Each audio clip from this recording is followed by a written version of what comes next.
1. The wound is the place where the light enters you. We spend so much of our lives hiding pain, covering the cracks, patching the bruises. We're taught to heal fast, or at least pretend we're fine. But Rumi says, don't cover the wound. Look at it. Because what breaks you open is what lets the light in. Pain is not just a scar. It's a doorway, a sacred fracture, a space where your story sheds its mask. It's the place where something greater wants to reach you, where light doesn't knock, it pierces. Your vulnerability is not weakness. It's the exact point where transformation begins. When the world pierces you, that's when your soul begins to speak, with a voice only pain could have awakened. Words of Giants, Episode 5. Rumi, timeless wisdom from legendary minds. He didn't build arguments, he built bridges between hearts. Rumi's words float like poetry, but they land like truth. They are not meant to be analyzed, they are meant to be felt. He speaks of love, but not the kind in stories. He speaks of the love that dissolves ego, shatters illusion, and makes even silence sing. This is not philosophy. This is soul. And soul has no language, only resonance. Let's begin. 2. Don't grieve. Anything you lose comes round in another form. Loss feels final. The silence it leaves behind can feel endless. But Rumi invites us to look again. What we lose does not vanish, it transforms. The friend who left becomes the lesson we keep. The love that fades becomes the space where something deeper can arrive. This isn't denial, it's deeper awareness. Grief is real, but beneath it flows a current of becoming. Nothing truly ends. It simply changes form. Like mist rising from still water, what was once near will return, not as what it was, but as what it's meant to become in you. 3. Try not to resist the changes that come your way. Instead, let life live through you. We cling to plans, to control, to how we thought life would go. But Rumi teaches, the more you resist, the more you suffer. You are not a dam. You are a river. Let life move through you. Let it shape you, bend you, soften you, free you. You don't need to force your way forward. You only need to stop holding yourself back. The current of life already knows the way. Your task is not to paddle against it, but to become water, flexible, flowing, fearless. 4. Your task is not to seek for love, but merely to seek and find all the barriers within yourself that you have built against it. We chase love. We look for it in faces, in voices, in places we hope will complete us. But Rumi turns the search inward. Love is not something to find. It is something to unblock.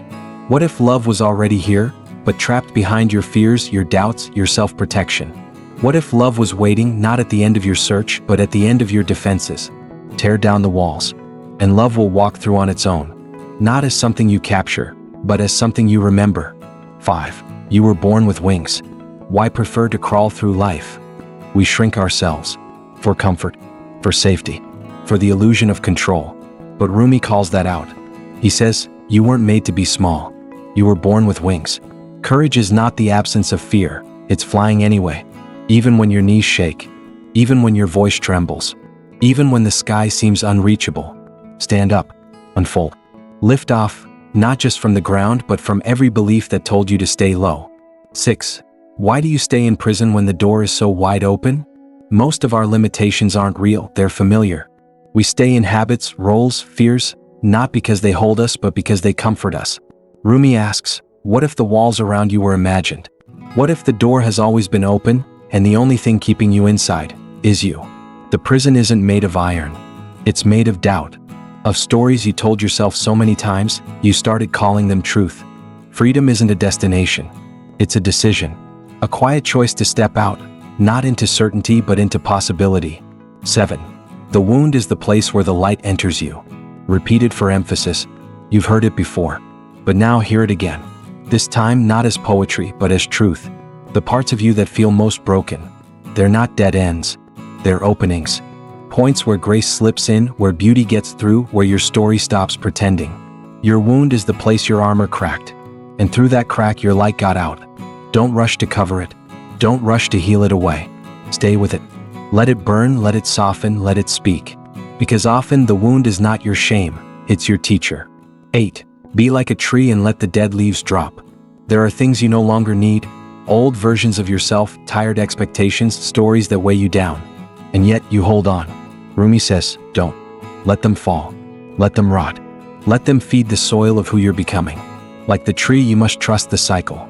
Trust that release is not collapse, it's renewal. Letting go isn't losing, it's making space for something deeper to grow. You cannot become new if you're busy clutching what's old. 9. Try to learn to let what is simply be. We are trained to fix, change, improve. We live in the illusion that everything needs our control. But some things are not broken, they just are. Some moments are not tests, they're invitations.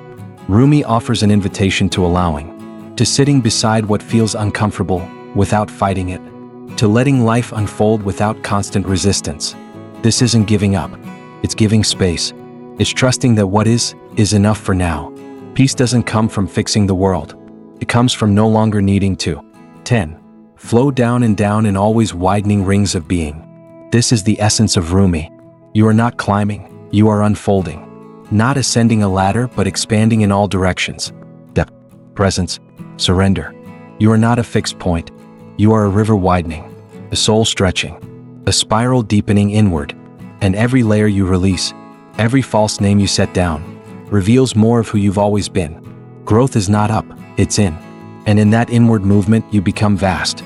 11. Let yourself be silently drawn by the strange pull of what you really love. It will not lead you astray. You don't need a plan. You don't need permission.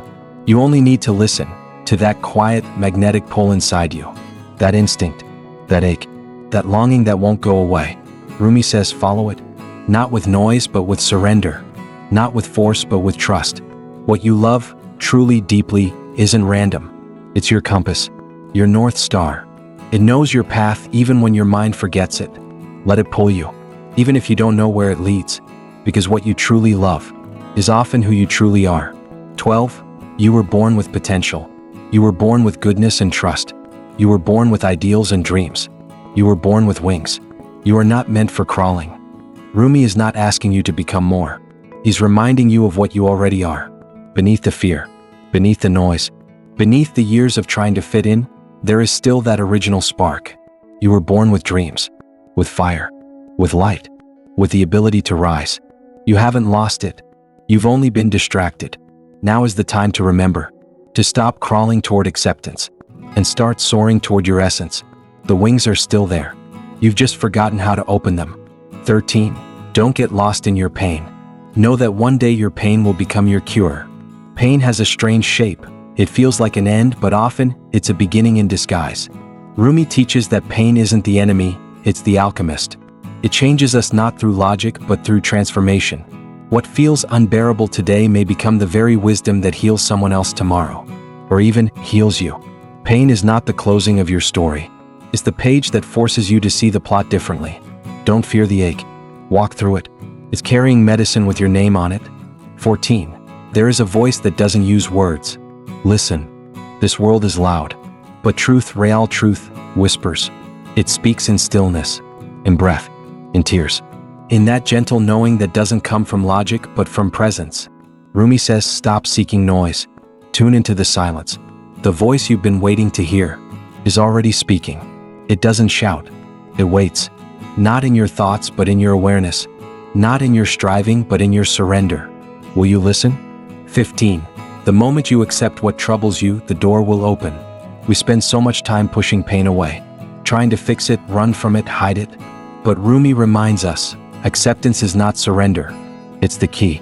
The door you've been banging on will open the moment you stop fighting what's inside. Not because the pain is gone, but because you've stopped resisting it. When you allow what is, you unlock what can be. Breathe, allow, and let the light in. Rumi didn't speak to the mind. He spoke to the soul. His words don't instruct. They awaken, not with commands, but with remembrance. They are not steps on a path. They are the path. Let his wisdom stay with you, not as quotes, but as quiet companions. Not as content, but as presence. And when you forget, may his words remember you. Words of giants, timeless wisdom from legendary minds. New episodes every Tuesday and Thursday. Subscribe and carry the wisdom forward.